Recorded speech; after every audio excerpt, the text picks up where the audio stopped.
Quando arriva di Natale la festa, tutto il mondo perde la testa. Non si pensa altro che a cucinare, cattare reali e negozi furriali, chini d'addobbi e luci colorate, con le vicine di pacche incartate. A tavola poi lo mangiare fede, ogni portata 2 volte si ripete, fino a fare scoppiare le panze, con tanto vino e che troppe pietanze. Da sto clima d'abbondanza a cui soffre picca si pensa, e si etta tanto mangiare, quando c'è gente pronta a morire per un bicchiere d'acqua pulita o per un pezzo di pane indeita.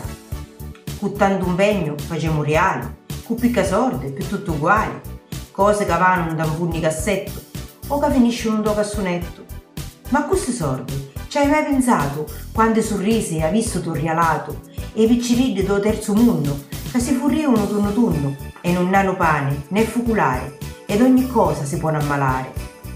Poi se pensiamo al vero significato di sta vento così magnificato, ne accorgiamo che nella grotta non c'erano arrosti o cannole e caragotta, ma una creatura con un messaggio importante. Conosco amore, si può dare a tanti.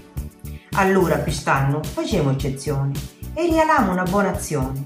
Lasciamo stare i centri commerciali e dalle pacche non ci mettiamo reali, ma a ricevuta di versamento, per cui si occupa di sanare il lamento di un piccirillo o di un poverello, così facciamo il mondo più bello.